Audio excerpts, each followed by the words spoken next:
Hi, everybody. Welcome to the Tasha Haskins Show. It is Tuesday. I like to say Tasha on Tuesdays. It has a nice little ring to it. But I'm really excited to do another episode. I think this is episode 7 of the Tasha Haskins Show. So I'm a brand new baby.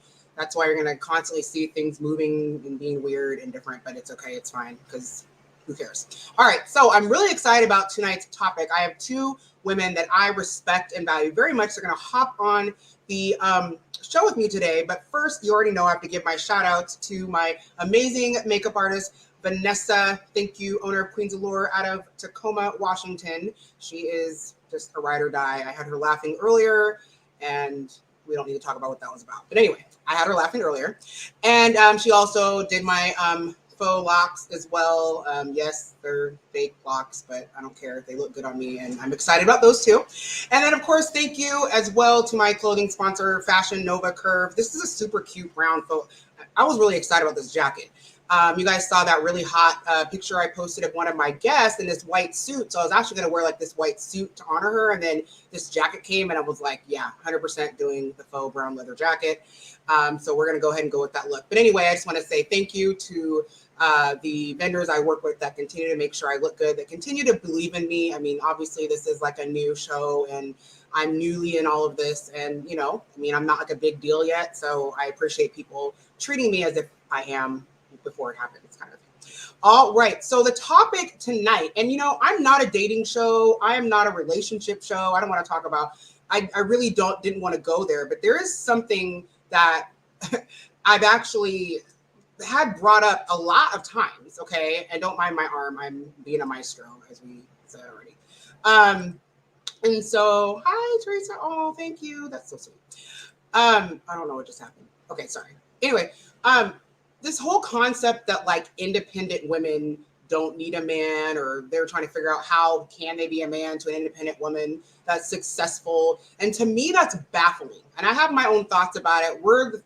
I picked probably 2 of the most, I feel, accomplished women that I've been able to come in contact with, especially since kind of I've hit my crescendo of my healing journey and really understanding more about who Tasha is and what she wants and what she needs. And so these are women, I believe in putting people around you that are like-minded.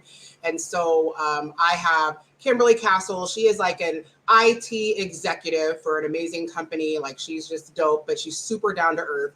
She's a beauty queen. She does physique competition. She's a model, like, you know, but she's also a woman and she's going to talk about that. And then I have the amazing Nadia Roze.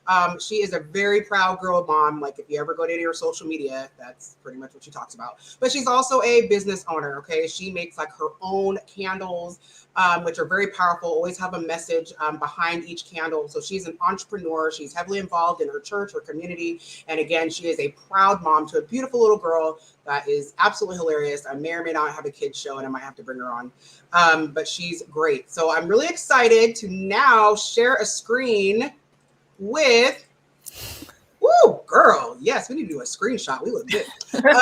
With these 2 beautiful ladies. Kimberly is in Texas. I told her she has like the sexy librarian like situation going on, which I think is great. And then Nadia, I don't know, like you're beautiful. A sexier librarian. Girl, yes. And you know, and I'm like the boho hip. I don't know. We got a whole thing going on right now. The whole thing. So you, both you guys look beautiful. So why don't you guys, I kind of introduced you, but why don't you just share, I'll start with you, Nadia, a little bit about like you, kind of give a little bit of a platform for where you're going to be coming from when we're discussing these little topics. So, like you said, I am the super excited mom, single mom of she's 7 going on probably 30 in my brain. Girl, she's her own thing. And then, yes, I do have my own candle line called Scent of Faith, and they are candles inspired by faith. So each candle, you know, has a unique scent, but there's a scripture attached to it to kind of bring into remembrance of something. And then, yeah, I'm a huge girls fan. So I am, if I could go back and still be a Spice Girl, I'd do that. Like, is there like a black pepper spice? I don't know, but I can be her. You would make an amazing Spice Girl. I think I could. Give me some platforms. I can do it. I mean, I'll put on stage, spice up your life. But yeah, I'm doing this single woman thing and independent, and I like it. It's not this thing where I feel like I have to wear. It's just something I am. I have to be. Girl, you're already hitting hard. You know, I have to be. There's not a, for me, it was never necessarily a choice. I'm independent. If I want to live, I got to take care of myself. I'm not going to sit around and wait for someone to do that. So, ooh, okay, sis. Miss Kimberly, give us your little elevator speech, which I'm sure you have a really good one because you meet people all the time that require it. Hi, ladies. Good to share this screen with you guys. I'm excited to be here. Yeah, Kimberly Castle. I am an executive for an organization that does IT work for real estate organizations.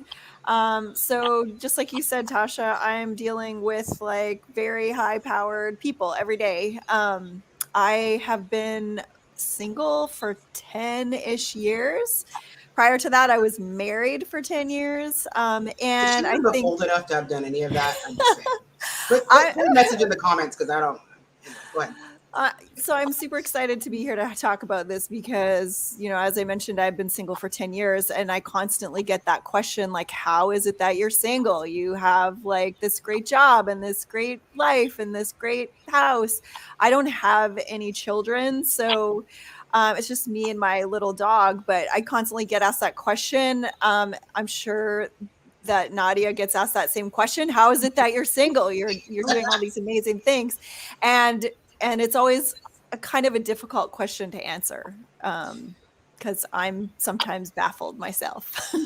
No, it's true. Here, listen, we can just say it because, I mean, I'm not Halle Berry, I'm not Beyonce, whatever, I don't care. But my point is, it's like, sometimes I do wake up and I'm like, how? Like, I don't understand why I'm doing this thing called life, like, just by my, like, how is this possible? Like, I'm pretty cool and I think I'm funny and I'm, you know, I'm multi-talented. I like to cook. I do other things we won't talk about because this can be seen by kids. And there's other things that I'm open to doing, you know what I'm saying? So I'm like, what's the problem? And, but what I was kind of, but what I hear, it's like, it's even like a mantra that I see posted by men. Like, oh, if you're independent and you have your own stuff, what can a man do for you? And I want to kind of go a first direction with this, ladies. I want to talk about like just the systematic like narrative that men have been giving historically about what they're actually valued for, right? Mm-hmm. So growing up, it's like you got to bring home the bacon, you need to protect and take care of your family and have a good job and have a roof over their head and you're a man.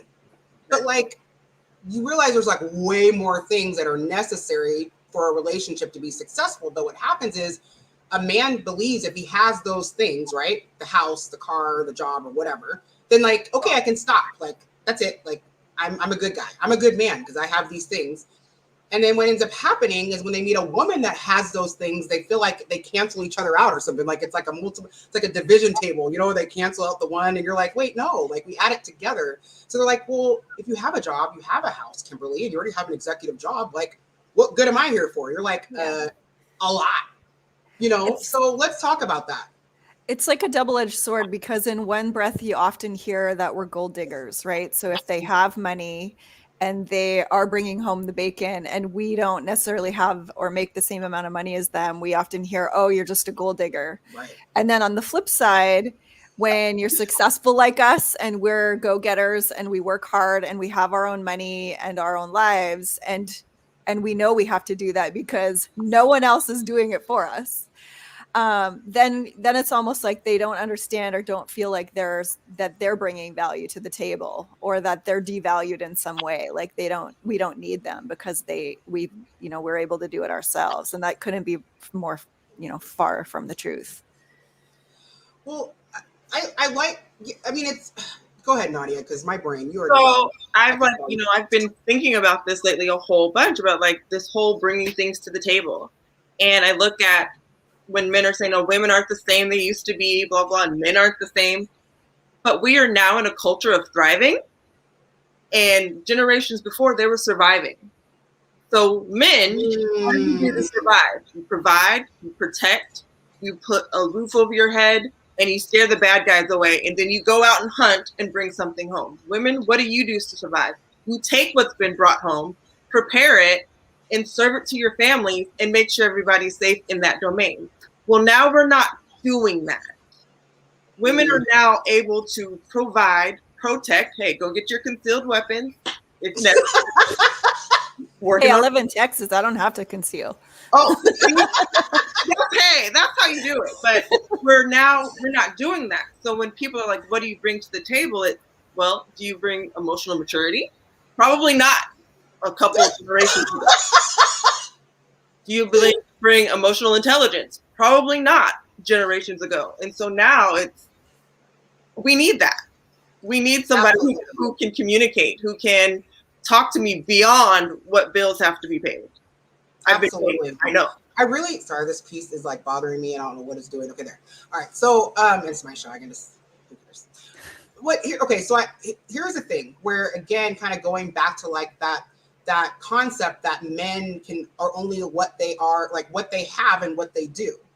And so when they realize you don't need what they have and you don't need them to necessarily do, things, then all of a sudden they feel like, well, then what do you need me for? Yeah. So I'm kind of like, well, you need to probably back up. And I understand there is like almost like an institutionalized message that's been told to men, but now like evolving and understanding that as a man, you bring so much more to the table. I'm willing to humble myself and say this. There was a guy in this group that posted like, oh, if you're independent, like what can a man do for you? I wrote like 30 things. Like I was like, you're someone who I can talk to, someone I can lean on. Men are way less emotional than women are. We need you to kind of keep us in our little, maybe not Nadia, but for me, Nadia's like, what are you talking about? Well, okay, for me, I'm like a ball of yarn, like, and guys are like compartments. They're like, okay, like it's okay. They bring kind of like that security and just, and protection, even if it is just physical, maybe just your mere presence does bring a certain peace. I'm not saying I'm afraid to walk outside, but there's something about a man, you know what I'm saying? And so it's like, what do you mean? Like, because I have my own streams of income and I can pay my own bills that I don't need you? Like you're now, like you made yourself this small when as a man, I believe God created you guys to be so much more. I don't think men know that though. Right. Like not all, right? Yeah. We're not doing that game. We'll do this because we already know how people will be like. But I do believe that there's a lot of men that don't realize that they have more to offer than what they can financially and physically. And I've had a gentleman that I had to tell him, I'm like, I'm sorry that you've only engaged with women who wanted you for very minimal things. And you think that is your value.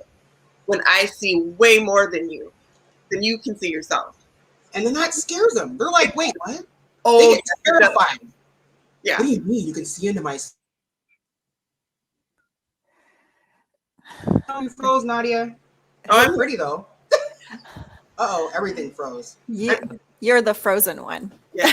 I think it's me. Okay, now you're good. You're back. Okay, there we go. We're back. Sorry, Nadia. What were you saying, Nadia? I don't remember. I was saying that they were scared and you were... Oh, yeah, and I was disagreeing. Like, they were like, what do you mean? You can see things and... Are you Pisces? No, Pisces, though. That's kind of the same thing.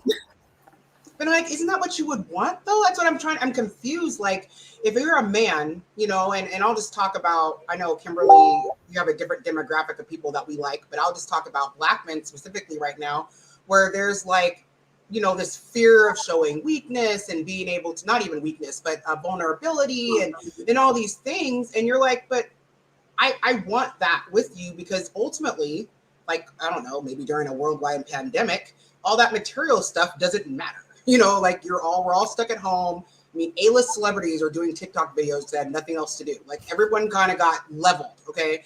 And so then what? You have all these people that were getting divorced. They're like, oh my God, I don't even like who the person is that I'm stuck at home with, because the things that they thought mattered, right, in determining a mate are no longer a thing. Is that like, I don't know. Am I making sense here? Yeah, and I think you touched on like the intimacy thing is huge because that also, the vulnerability thing is huge because that's what builds the intimacy, right? And I think that is a difficult thing, not just for Black men. It's a difficult thing for white men as well. And I think it's a protective instinct, right? They're just trying to put up that wall again to protect themselves. I don't know. It's just a weird time in dating, and I feel like most of the time I make more money than the men I date. And initially it's never an issue. until it becomes an issue. Right? Like it's never an issue until things get more serious, and then it is an issue, and then they got to bail. They got to run because you know, I think Nadia said it, they just feel like they don't have the wherewithal to to support somebody who doesn't necessarily need their money, but needs their strength and their vulnerability and their support. And I want to feel safe too, like just like you said, you know, just like you said, Tasha, I want to be able to come home and be able to feel safe with a spouse or a partner, and not have to worry about being by myself. Well, and there's something you said when we were in New York. You said, you know, I'm the boss at work. I don't want to be the boss at home. Exactly. like, you know, we don't want to do that. I mean, and I'm not going to say that all women, because there are some women who are independent and they're like wearing it like a S on their chest and an anthem. And I have a feeling, Nadia, you have some words to say about that, because then that makes it challenging for women like us. You know, I mean, I haven't arrived, but some guys are like, oh, you already have a lot going on. Like, how do you have time for me? And you're like, what?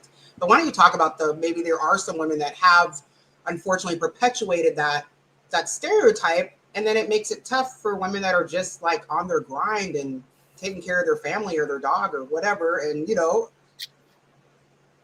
I see two sides to that coin, like the ones who wear it like a badge of honor, that there was something in their past or even their present that told them that they weren't good enough unless they were working hard and grinding and or suppressing their vulnerability through work.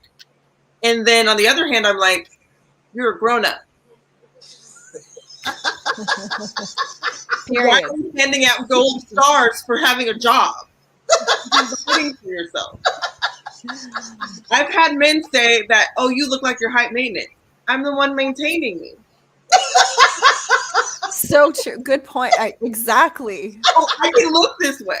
Exactly. If you have a problem with it, either put up or enjoy the view. But which they are. Like, why are we tripping? I'm definitely enjoying the view now. Like, you know, but I've never understood this. I'm not asking you to keep it up, so what's the problem? Right, but I've never ever understood this big thing where we have to write down that, oh, I have a job and I go. Who else is paying your light bill? Exactly. I mean, it's a matter of necessity, right? That's right. Also part of the thing about us paying our own bills and making our own money. That at some point, I got divorced and I didn't have a husband to help pay my bills, so I had to do it myself. When I moved out my parents' house, I've had men who come into my home and they're like, "So do you pay your bills?" Who's doing it? I don't have parents who are paying my bills. Exactly. That's not a thing. Like, is there men? If there's a man paying my bills, I'm probably sure I'd be with them. Like, what's happening? So I think it's a weird, I just have never understood this whole, like, holding on to adult responsibilities like it's a badge of honor. I will be 15 again. Pay my bills. Give me a curfew, all that. I don't want to do it. Like, I mean, maybe there's a fear there, and that, you know, let's say they embrace the fact that we are who we are and we are high maintenance. Maybe there's a fear that, oh my God, now I'm going to have to take that on. Nadia, insane. Nadia, you said this in the green room. How long did it take you to get ready? I walked in my house at 6:40. Yeah, you're on PC time, but anyway. Like, or color CP time. But no, like, how long did it take you though? You said it in the green room. Like 5 minutes. Okay, so again, pause, everybody. 5 minutes. And then, Kimberly, where did you just come from? I literally walked in the door from work. I was in the office, yeah. Now, I had my makeup done, but as far as getting everything else ready, it took me like 30 seconds to put my clothes on. I do it every week because there's a brand I'm trying to build and I have some other things that I'm working towards. So I just do it because I want to know that I present well. But if someone said, hey, want to go out for Taco Tuesday, and I didn't have all that, it would literally, I know how to look like $1 million and cost 10. Like, you know, and so what is that even, I guess, high maintenance, like I don't even want to unpack that word. Like, that bothers me, honestly, because I take care of myself, because I present well. little do you know that most of the clothes I wear cost under like $20 each. Like I'm just super basic, but because I take pride in how I carry myself, which I would think that is a quality you would want in a partner. Like, would you not? I mean, I'm sorry. Do you want to be worried about what I'm going to look like when I show up to your family's house or the barbecue? Like, now that's like a whole different thing. That's a whole different thing of men who are actually concerned that you might look too good. I've had those too. That was fun. And that's weird to me. I'm like, and you know what's so funny? Like I look at, of course, I'm going to keep talking about New York because that's when I recently saw Kimberly. And like, we're fabulous. I'm like, she's so fabulous. Like, we're fabulous. But like, she is the most like super just down to earth, could go to like a karaoke bar and like hang out and see like a nice random, you know, just a regular guy and be like, hey, strike a conversation and want to talk. Like, we're normal people that want the normal things that are in relationships. So why would you make this assumption? Like I always get, because I'm not like wealthy or anything like that, but I always get you have a lot going on. And I'm like, based on what though? Like, but also if it's not a lot for me. Yeah, but I think we all do, right? Like I hear that too. I hear you're so busy. How could I fit in? But the reality is, if you were the right person, I would make the time. You know, I'm going to make the time to fit you in. It's a non-issue. Girls, talk that talk. Say that again. Like I've realized, like the word access in men is a huge thing. They want all access all the time, but they don't know what to do with it, right? So you want me to be available 24/7, but when I ask you for a plan, because I am busy, I have a child, I have a full-time job, I need some sleep that I don't do, but I have a business to take care of, so I can make time, but use my time wisely because you won't get it a second time. Now, that's where I become high maintenance. Like, but that's just regular boundaries. Right. But like, so if a guy says I'm high maintenance, I'm like, I am, but not in the way you think. Right. I'm high maintenance in my time. I'm high maintenance in my emotional intelligence. Like, don't waste it. Because you can't afford those things. Yeah, it's a matter of being properly valued. And the irony is that the valuing of our time, the valuing of those what I call abstract qualities, that's really all that we actually want. I mean, I can't think of the last time a guy I've talked to, I've been like, so how much is in your bank account and what job do you have and what position? I mean, I don't know. Not that I'm saying that you can just be a broke person on the street or whatever, and everyone goes through their times and ebbs and flows, but that's not the adhesive. My parents weren't married for 32 years because like my dad had a car, a house, and a job. Like that's not what pushed them through 32 years of marriage. So death did they part, literally. So, you know, I mean, there were times, I'll never forget, my parents were young college students, and we're getting ready to go to church. We're all dressed up and we go to church and the van's gone. And we lived in Pullman, so there's not theft. But my parents' van had gotten repossessed. This was like in really young. They were really newly married, young. And, you know, financial hardship came. So my dad was like, well, we're having church at home. So he started preaching to us at home. Bless his heart. I miss my dad. But I mean, it was like those things where if that was like a deal breaker, like the stuff that breaks relationships now is like ridiculous. Oh my God, you didn't post me. I'm filing for divorce. When couples, you know, were going through way more devastating, challenging things and being able to persevere through that. My mom, I know my mom. I've never heard my mom say, I have heard her say, I never had to worry about taking care of me or the kids, but I've never heard her go on and on and on about my dad's car and his clothes and like this. She wasn't like, I was in love with this man for 32 years because he has all this stuff. I haven't really heard anybody who's been married over 10 years say that. The things don't matter when it comes right down to it. And I think I'd said that to you even in New York, Tasha. I often get told or I think this goes along with the high maintenance thing, like, oh, well, you're so rich anyways, so you can take care of yourself or do that yourself. And it's like, one, that's a total perception that you've made up. Not rich by any means. But yes, I can take care of myself because I have to. Just like you said, Nadia, I do it because I have to. No one else is paying my bill. Like, I'm gonna just sit here and wait for something to happen. Like, We get in trouble for doing the things we have to do. And guys are like, oh, you're so strong. Well, I did raise 3 sons that eventually became bigger than me. And there's certain things I had to assert to be able to be a strong boy mom, now man mom. You know, there are certain things that I had to do because I didn't have things in place. I mean, even when my dad passed away, like I felt like a whole bunch of covering and safety just ripped off of me. Like I was 28 years old and, you know, and even though I didn't live with them, but I just felt there was a difference even how people treated me because my dad wasn't alive anymore. Like, and so there's just that mere presence, I think that men don't understand is so valuable. And then what they do when we're willing to give them an audience, like what Nadia is talking about, like maximizing that time, growing and building, not making it some surface like thing, you know? And I don't know why. Anyway, I could ramble, but go ahead. Sorry. Now, I don't know if you've ever dealt with this. I know I have as a single mom, where that becomes a part of my need, I guess. It's, oh, well, don't you need someone to come in and take care of you and your daughter?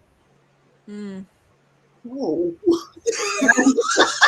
Yeah, like they're going to be your savior somehow. Right. And I'm like, I've always said, like, I've never had the damsel in distress. I am my own hero.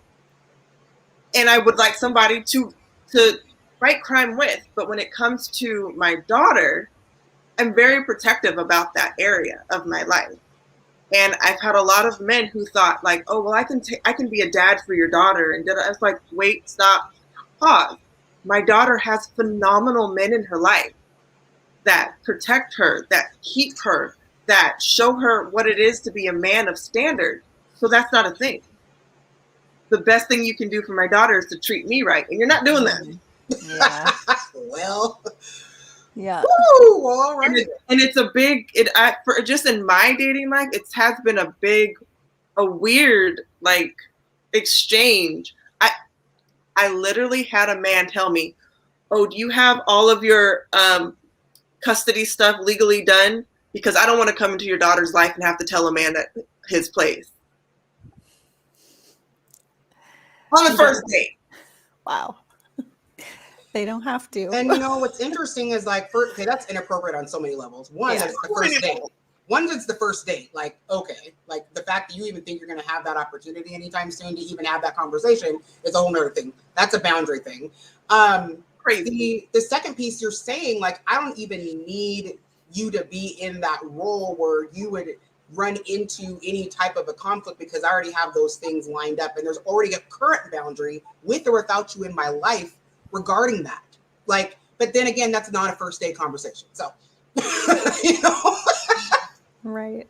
That's crazy. That is a trip. Like, so, okay.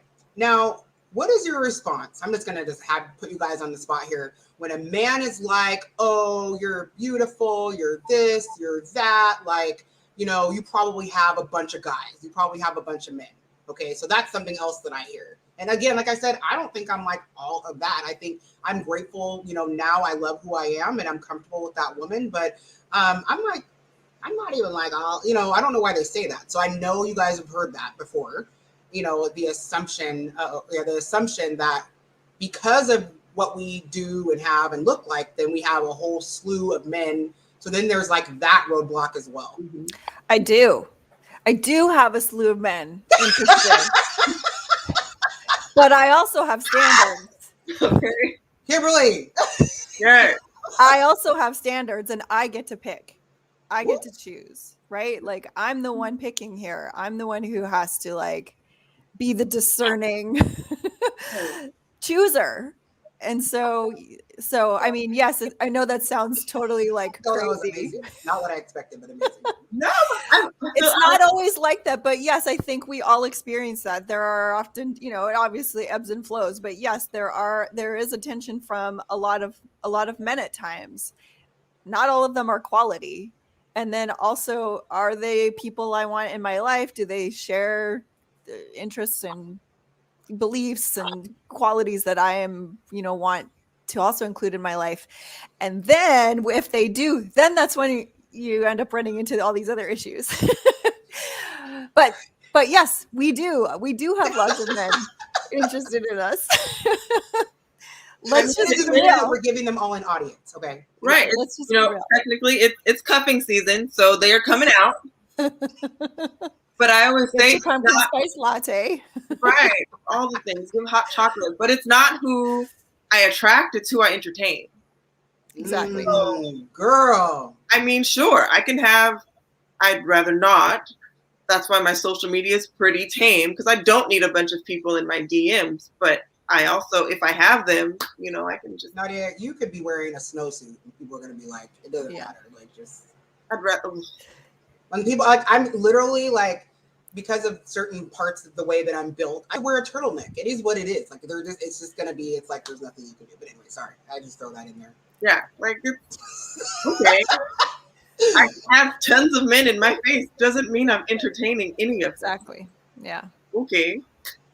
Yeah, that's a very, and I think you said something. You guys both said something very valuable, and I want to say something. And Kimberly, are you comfortable with me sharing your age? Yeah, of course. Okay. The reason why I want to share this because it's a really good illustration of women that are like literally all different ages, different demographics, and different, but we have all been objectified by that whole you're independent and you don't need a man and all that weirdness. So a lot of you guys know I'm 40, okay, and obviously Black. So I'm 40. Kimberly, go ahead. And how old are you, Kimberly? I'm 46 and I'm white.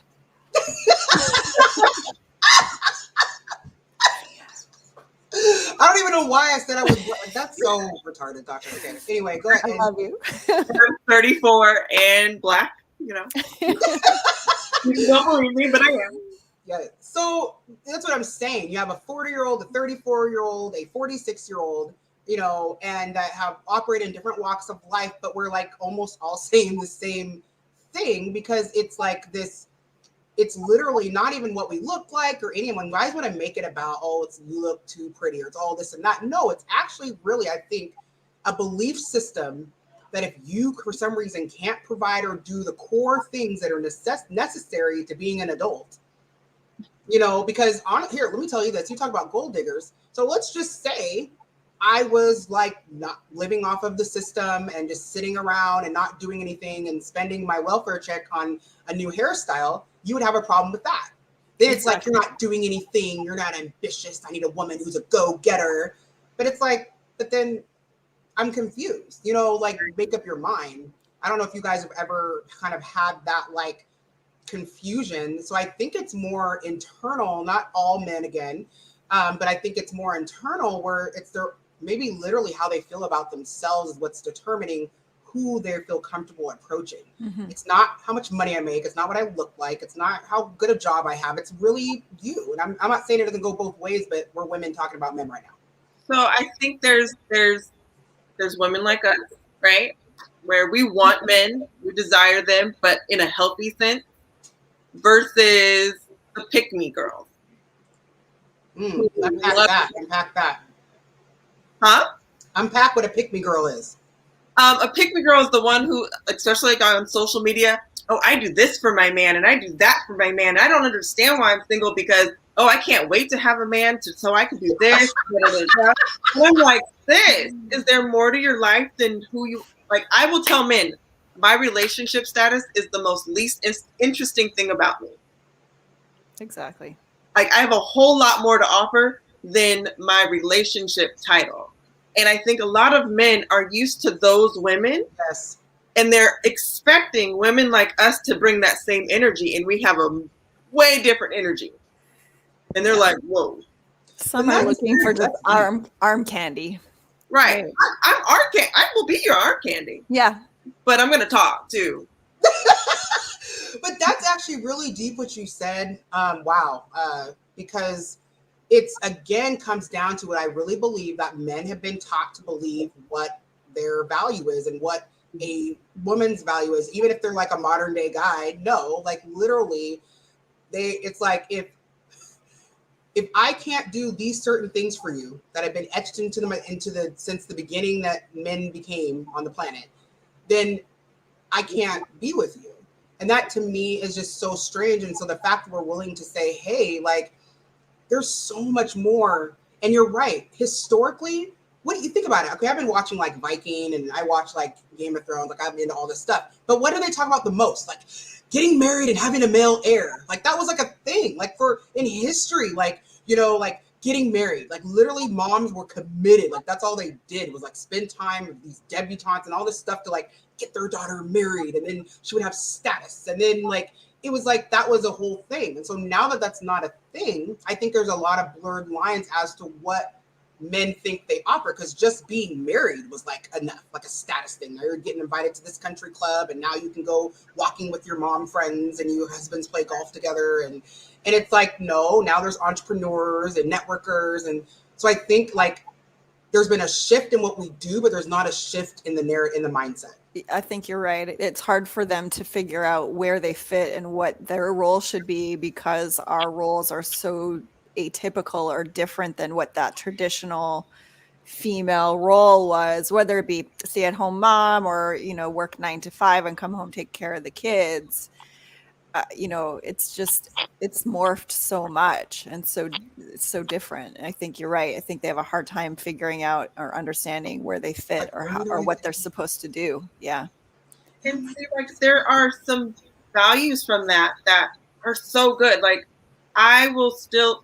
even though this mouth works and will work till it doesn't, I'm still very much Sorry, that could be taken a lot of different ways. But I know, right? But like, Nadia, your camera looks weird. You look like distorted a little bit. Am I only one seeing that? I mean, sorry. Okay, do you see her clearly, Kimberly? No, it's a little blurry. Yeah, so I'm sorry. Like you're the eye candy of the show. Both you guys are. So I need it to be clear. They see my face every week. So hold on, wait, we're moving. Better? Well, it's not. I don't know. Maybe it'll just clear back up. Maybe it's just like pixelated. Oh, I see clear, so I don't know. Okay, all right, cool. Well, keep talking. I'm sorry. Go ahead. I will tell. I'm extremely submissive, but I need you to have direction. I have to run my life. I already have to run my life. So if you're coming into my life to run things, please have direction, because I'll sit back. That's so good. I am not a side seat driver. Hey, if we're going to be late, that's on you, not on. If I'm driving, we're going to be out there on time. But if you are and you say you know where we're going, you lead, I'll follow. But the minute I realize you don't know what directions are, I'll walk. I'll walk. That is awesome. I mean, that's a very valid point. You're right. Like, I mean, you're right. There you have. So what's ironic, and I think that we all actually agree on this, because I know Kimberly and I talked about it, and I basically heard you say that, Nadia, that like, ironically, us, quote, successful women, at least the three that are on this call that represent 3 different demographics, don't mind actually doing those things. I don't mind cooking and being cute on your arm and cuddling up and rubbing your feet and doing other things I can't say on live TV, on live, streaming. Like, what makes you think we don't want to do that? Like, I mean, I would definitely much rather than going out for like, happy hour somewhere. I would much rather be cuddling with you of the homemade meal I just made you, because my mom did teach me those things. Yeah. I have all of those skill sets, but I have to do what I have to do, right? To keep the lights on, to keep things going, so it's not that we don't know how, and not even that we don't want to. I'm sure Kimberly would love to take off her executive director, whatever, of the highest mountain or whatever she is, and then like take, and just like toss her hair up in a messy bun and just like skip around and, hey, honey, like, what do you want? Like, we do. Like, yeah. In a safe space with the person, like you said, that has direction. Like, if you're just showing up for the day and you don't know what you're going to do, I'm not following that. But if you know where you're going, I'm like, yes, please take the wheel. Oh my God. Like, thank you, Lord. Yeah. Absolutely letting your guard down and just being, like we had talked earlier, just being vulnerable and being able to not be the boss. Yeah. I don't want to be. I love that, Kimberly. She said, I'm the boss at work. I do not want to be the boss at home. Like, and now do I know there's some women, and I have heard this, and even though we're not doing this from a male perspective, so I'm sure there's people that are like, oh, what about a woman that does this? Okay. So we don't represent everybody, but I tried to get as diverse of a representation as I could with people that I know and trust. And these are these 2 women right here. So, but I think there is on the other side of it, you do have, again, some women, like I said, who wear their independence like an S on their chest. And it's like they do snub maybe men that have more abstract qualities to bring to the table. And that does make it challenging. And so I will admit that those women exist. Like, you know, but you think about, Nadia, what's that one movie? I think it's not, I can't think about it, but it had Taraji in it. And then the one light-skinned guy with the green eye. But all of them were like dating in different situations. Oh, not What a Man Wants, because that was different. Yeah, it was something. And she was like a top executive. And then he was like a chef. And then he kind of first lied about being like a top like celebrity chef, but really he wasn't. He kind of was struggling. He wanted to get his own food truck. And so eventually she snubs him. She's like I can't be with that. Like, yeah, the sex was great, but like you're an embarrassment, basically. And so there are women that are like that. But of course, full circle, you know, she ends up like finding out like, okay, that's horrible. I really loved him. He brought all these other qualities. Meanwhile, he's gotten his food truck. He started his business. He did exactly what he said he was going to do, you know? And so, yes, I mean, I even have a guy friend of mine that was left because he didn't make enough money. He was a dishwasher at the time. And now he's a whole business owner and everything, but they're divorced. And it's like, okay, you know, you didn't want to, you know, so yes, that does exist. There are women who will be like, oh, you know, we're not. What men want. Huh? What men want. I think that's it. Yeah. I think so. Yeah. And so there are some women that do that. So I will be fair and make that statement, but we're not talking about that tonight necessarily. I'm saying that a lot of us don't feel that way. I can honestly tell you, at least as a 40-year-old, maybe 20, but as a 40-year-old, I don't usually ask a guy, like, what do you do? Like, I don't. I'm usually like, what are you into? Like, what's your story? If I do, it's along the lines of, why are you so passionate about what you do? What keeps you there? I don't care about how much you're making, but I want to know, like, what drives you to do what you're doing. Just I like to hear people's story behind what they do. And I think there are some men who are like, why are you asking me to make conversation? Because men have no problem asking women, oh, what do you do for a living? Like, no problem. But if you, and I think there is a fear of the deeper conversation, because, but at the end of the day, that's what I at least saw in my examples. And all of my parents' college friends that got married around all the same time were actually all still married, which is really cool. You know, my father, again, like I said, my father passed away. That's why my mom and dad are not married, but like they're all still married, and they've been through trials and tribulations and things. And what the adhesive to the relationship wasn't those just core basic surface things. So I think if we look at a relationship holistically, rather than based on like gender roles per se, or gender, what they bring to the table, let's just talk about what we want our relationship to be. So what does it take for it to be that? And usually when people say, I want this, I want to have a long, you know, someone I can retire with, and this and that, and I can do this and I can do that. And usually doesn't involve the type of car you drive and what kind of, like, that's not usually what you hear when you describe like your dream relationship. So why are we making that the focal point of choosing a mate when that's not even what's needed necessarily? I'm not saying that money doesn't matter, but I'm saying like necessarily is needs to be implemented for a relationship to actually stick together. Yeah. I think there's a lot of things happening right now, right? So we have generations before us who were married for decades and decades and decades. And now we have people where if you make it to 10 years, like you've done something, right? Like it's a big deal. But I think certain people are still stuck on these very primitive roles. And certain people are choosing growth, because now growth and therapy and waking up and enlightenment is available to us. And hard conversations are happening. And certain couples aren't having those conversations either at all or together. Mm. And the ironic thing is, I think that's what everybody wants, right? Everybody really does want that vulnerability and to be able to share those things with your partner. But on the flip side, it seems like that is the hardest thing to find, even though everybody says that's what they want. Yeah, like to get them to, and I got made fun of in this dating group about talking about wanting deep conversation. They're like, oh, is it not? But again, the irony is, like, I feel like if you're vetting someone out based on these very surface, basic things, male or female, okay, then you are probably missing out on a lot. Like, I mean, you just are like, what are you doing? I mean, and for me, I mean, I'm sorry, like and this is how I'm going to say it to men. You are worth so much more. Hear me. When I say this, buddy, you are so much more than what you do and what you have. Yeah. And the women who have objectified and quantified you to believing that, ironically, need more.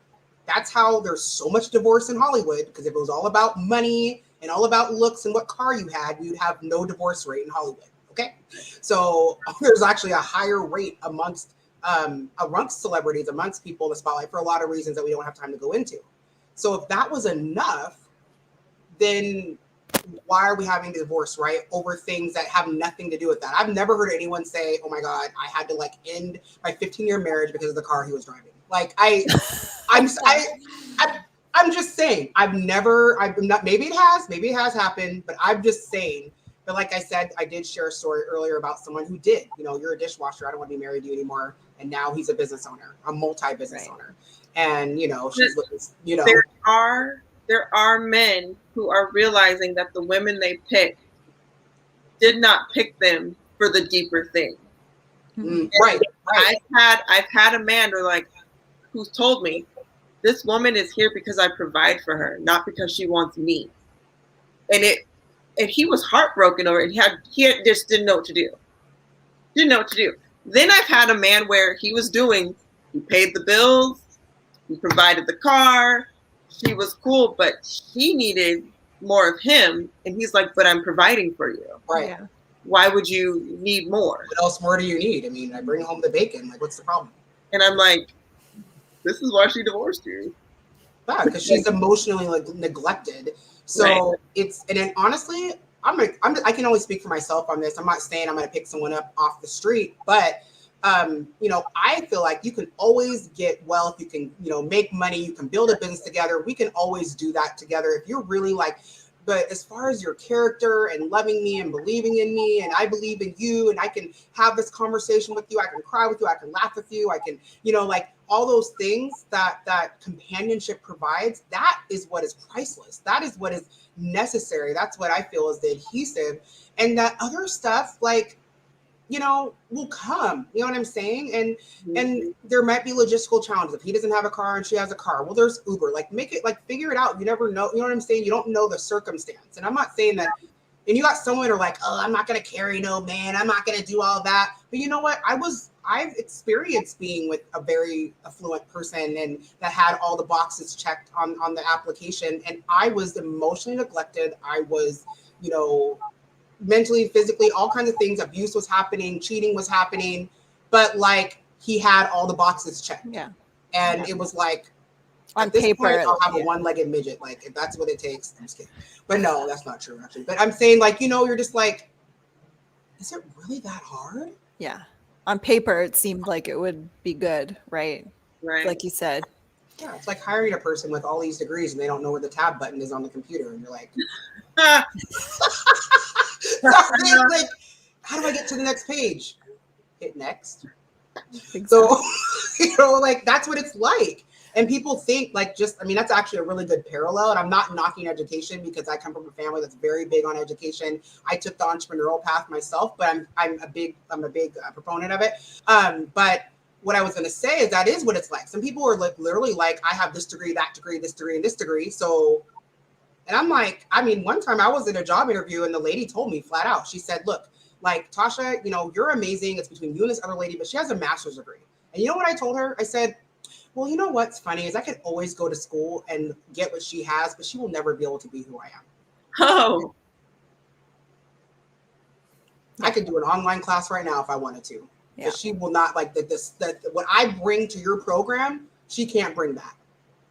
They were I didn't say it all like that. I was a little more professional, but but it was literally, and what's crazy is they went on a thing. Anyway, long story short, I got selected for the position, but they took so long that I took another job, but I thought they didn't want me, and so they were like, oh my God, that's exactly what we need. And I'm like, well, it's a little late now, but I mean, that's how I feel. Where a man might be like, hey, I'm just getting this together or that together. but sweetheart, you're never gonna have to worry about if I love you or not. You're never gonna have to worry about if I think you're beautiful, if I like what you're saying, and if we're communicating, and that I'm gonna be there for you. We're gonna be like, I don't care if you sweep floors. Like, what?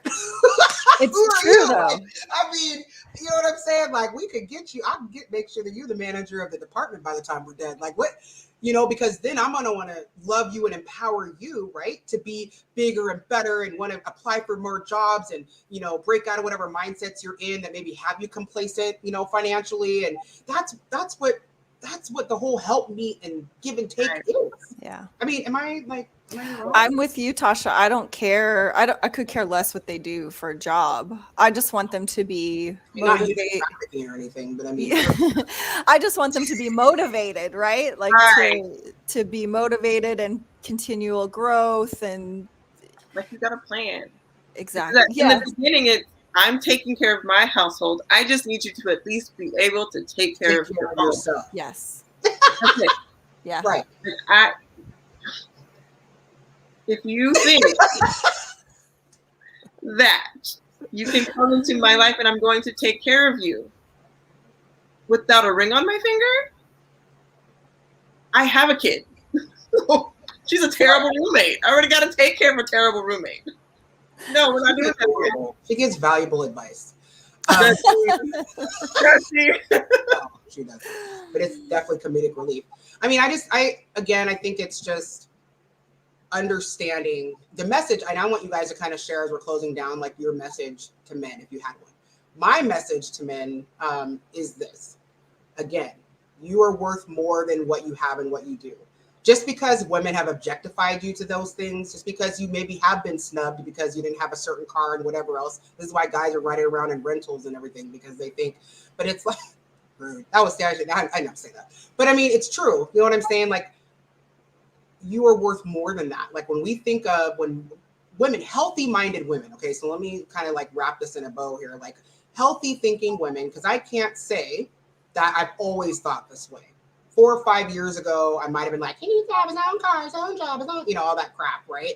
And it's like, there's so much more needed. I've been in a relationship where a man had all of that stuff and I was alone and I was sad and I was by myself and we were like two strangers in the same house. But we looked good on paper out together with our little Christmas pictures, you know, and I want someone I have a connection with. And then everything else, you know, can hopefully come together. And this is, again, with healthy, mature people. I know that everyone doesn't think this way and everyone doesn't do anything. I'm not ever going to blanket a statement. I just wanted to have some representation of women of different demographics from different walks of life, but are all hearing the same message. But yeah, so that's my message to men. Kimberly, what is your message? A couple things. I love you for who you are, not what you do. You know, that's really one of the big things for me is, again, I don't care what you do. I don't care what you do. And then I have an amazing life already, the way things are. And I just really want somebody amazing to share it with.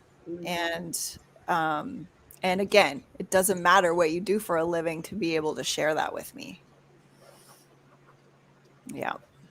Sorry, I'm going to post this one because Nick, he is a producer on another show, and he, but he has a valid point. Like, he's kind of in shock right now, right? Because that's not the message he's heard.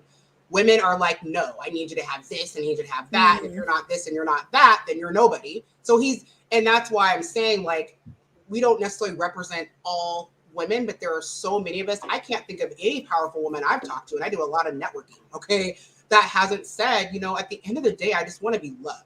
And that's a mature mindset. I'm talking about an emotionally intelligent mindset in space where you're understanding a person is bigger than the stuff they have and what they do. Because if that was enough, we wouldn't have divorce rates, right? We wouldn't have people that are celebrities ending their lives. We wouldn't be like dealing with any of that if that was enough. But it does take an emotional intelligence. And like this particular person, Nicholas, like he went through his own kind of healing journey as well and was going, you know, and working on himself. So he's able to be more, you know, have an understanding and contributing to the relationship and things like that. But it just sucks that, yes, there has been a narrative. And Nick, you probably didn't hear the beginning of the show, but we were talking about the narrative that men have had for generations, that you are literally only a man if you can bring home the bacon and you can do these certain things. Other than that, like, and procreate, right? You know, I need an heir. I need a male heir, you know? And we recognize that. And I'm hoping that conversations like this will start being had from women that actually have 2 feet to stand on, not chicks with the Dr. Miami body they used with their, you know, tax refund and they want to act like they have something to offer. Like, no, there's actually quality women out here. But anyway, I'm sorry, Nadia, what is your message to men? My message is, if you see a woman who looks a certain way, who looks high maintenance and is independent, and you still have interest in her, pursue her. Because at the end of the day, she's just a woman. Yeah. Like any of the other ones, and is actually waiting for somebody to introduce her that actually I'm gonna cry. To know her. It's true. Take the time to get past her looks and her credentials to find a good person. And you might be surprised. Yeah. You might be. And, you know, I think about going back to like the job analogy and applying for jobs. Like there's jobs that I literally stopped when I saw needs a bachelor's degree. And I was like, I know I could do this job, but I don't have a bachelor's. Once I finally learned like my own value, I was like, forget that. Like I'll put the little trigger word in there so it doesn't like bump my resume out. But by the time when I'm in front of them talking to them, they're gonna be like, she's the one. Right. And so sometimes, yeah, it is scary to quote, shoot your shot and maybe the hoop moves, you know, it's like a moving hoop and you don't know if it's going to go in or not. But you never know. You're right. Like there's these, you could see us 3 sitting on a park bench somewhere in New York. We might look amazing. We're going to look fabulous. All these things, but we're all 3 saying the same thing. Like it'd be amazing. Like if I don't, you know, a person that's even have the guts to say, hey, like, would you like to walk in the park? Okay, fine. Let's go walk in the park. Like take that time. You know what I'm saying? Like, I mean, that's just kind of waiting, like the girl waiting to be asked to dance at the prom. You know what I'm saying? Like, and the TV shows are wrong. They actually joke that it's always like the weird girl, but honestly, a lot of the girls who go to prom by themselves are the pretty ones. Yeah. Because people are afraid to ask them out. It's like a girls' trip because they're afraid to ask you already out. And they assume you already have a date. Yeah, they assume you have a date. It's like, because all of you guys assumed I had a date. I don't have a date. That's not work like that. So, yeah, definitely. And, you know, as you, Nick, Kimberly's 46, and then, you know, Nadia is 32? 34. I'll take 30 though. Yeah, and he's right. I mean, again, it's a mindset thing. It really is. And I can, and maybe hopefully this conversation will educate the women that are operating that way, because it's not right. Just like we don't want to be objectified by our bodies. I don't want to be objectified like, oh, you look good, you got this, you got a booty, you got that. You know, like a couple of days ago, some guy was like, you're stacked. And I was like, okay. So, I mean, thank you. I guess. Yes. But I mean, like, we don't want to be quantified by our bodies, but men shouldn't be quantified by their bank account and like what badge they have to get into the job that they're in. You know what I'm saying? And you just don't know. So I'm hoping that this will begin a conversation, maybe against women that, not against, but for women that are thinking that way, that are looking for some type of, you know, because we don't all feel that way. And honestly, it is lonely at the top. And I don't feel like I'm at the top, but just for the sake of us talking about being a damsel in success, you know, and a damsel is a single woman, right? And we're not in distress. We're not stressed out. But we are in success, but we would love to do that with a partner. We would love to be able to operate in that. And how much more could we get done together, right? The 2 are better than 1. So is there anything else you ladies want to say to the group or to people that are watching? I'm so happy that everyone tuned in. We had a couple of guys contribute. Thank you, Mr. Caldwell, for contributing and saying the things, you know, you're saying. And there is some generational things, and there are some narratives and you know, that need to change. I mean, and I get it. My grandmother used to be like, oh, you're seeing someone? Like, so what does he do? And does he have his own home? Can he take care of you? And I'm like, and now it's like, no, you know, I don't know, but I do know he takes care of my heart. I do know, like, I'm gonna cry. You know what I'm saying? Like, I mean, I'm speaking metaphorically because I don't have that current situation, but I'm saying, like, no, I don't really know his net worth, Grandma, but I know that this man, like, I know when he's around me, my heart flutters. I know that he sees me for who I am. I know whether I'm made up on a show or I'm wearing my hair tossed up with like zit cream on my face, that he thinks I'm amazing. Like, that's what I know. And that's a beautiful thing. And I can't think of, I'm sorry if there's a woman that says she doesn't actually really want that. Like, I feel like they're not being honest with themselves. Or maybe they need to do some healing so that they can actually absorb that experience. So anyway, I just want to say thank you, ladies. Do you guys feel like this was a good conversation to have? Like, I really enjoyed Kimberly. I know it's like 11 o'clock there or something, 10 o'clock where you're at. So thank you for No, looking big so thank bright. you for having me. Really, it's been great talking with you ladies. No, Yes. I think this has been a great conversation and necessary to let other women know who are damsels in success that, hey, you're not alone You know, at all. It's a whole and bunch hopefully, of them. maybe some guys will get some guts. You know, maybe they'll go, hey, okay, well, maybe I will try to talk to that manager of my department at work. You know, and you never know. Like, she might, yeah, she's your manager, but like, she might want you to manage her. Okay, so you never know. That was a good one. But yeah, I mean, you'd be surprised. So but anyway, you guys, thank you for tuning in to the Tasha Haskins Show. It's a different format than I usually do. I don't usually do the relationship crap. That is not my thing that I want to talk about. But I think being a woman that maybe is perceived as or is operating as a powerful person, we need love too. We want to be held at night. Like, our bank account doesn't hold us at night and take our hand when we're stepping off of a curb. Like, it doesn't do any of that. You know what I'm saying? It's not a voice of reason when we're emotional, right? Those are all three of maybe a million things that you guys bring to the table. So thank you guys for tuning in. Next week, I have another guest from Philadelphia. She is in the music industry and rising very fast. She's amazing. We're going to talk about just kind of the mental health in that particular industry and what that's like being a star and being a performer and what that can be like behind the scenes. But thank you again for joining the Tasha Haskins Show. And we will see you next Tuesday, same bat time, same bat. But no, I had to say it. That's how you know how old I am. But all right, you guys, ladies, don't get off yet. Oh.